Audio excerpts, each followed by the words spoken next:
West బెంగాల్లో కుండపోత వర్షాలు కురుస్తున్నాయి. దీంతో కోల్కతా సిటీ జల దిగ్బంధంలో చిక్కుకుంది. అనేక ప్రాంతాల్లో 3 నుంచి 4 అడుగుల వరద నీరు నిలిచింది. దీంతో మెట్రో సేవలు దెబ్బతిన్నాయి. హౌరాలో రైల్వే ట్రాక్లు నీట మునిగాయి. ఇండ్లు, అపార్ట్మెంట్లలోకి వరద నీరు చేరింది. షాహిద్ ఖుదిరామ్, మైదాన్ మెట్రో స్టేషన్లలో రైలు సేవలు నిలిచిపోయాయి.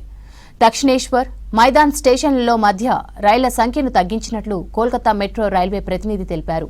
కుంభవృష్టి వానలతో ఇప్పటి వరకు 5గురు మరణించారు. బేనియాపుకూర్, కాలికాపూర్, నేతాజీనగర్, గర్యాహత్, ఎక్బాల్పూర్లలో ఒక్కొక్కరు చనిపోయారు.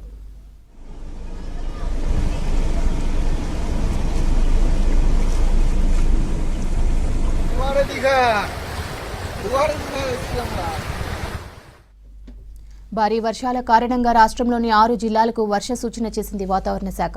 దక్షిణ కోల్కతాలోని రోడ్లపై మోకాల్లోతు వరకు వరద నీరు చేరింది. వాహనాలు నెమ్మదిగా కదులుతున్నాయి. జాదవ్పూర్ యూనివర్సిటీలోని హాస్టల్స్లోనూ వరద నీరు నిలిచింది. వరదల వల్ల దుర్గా పూజకు అంతరాయం కలిగింది.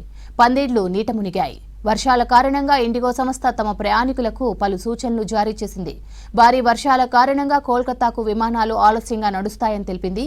అత్యవసరమైతే తప్ప ప్రజలు ఇండ్ల నుంచి బయటకు రావద్దని అధికారులు సూచించారు.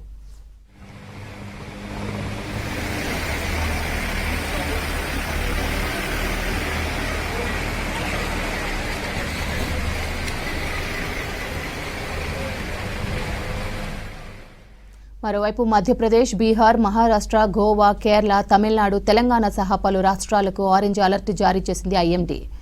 వీటితో పాటు ఛత్తీస్గఢ్, సిక్కిం, జార్ఖండ్, ఏపీ, కర్ణాటక, పుదుచ్చేరితో పాటు నార్త్ ఈస్ట్ రాష్ట్రాలకు భారీ వర్ష సూచన చేసింది.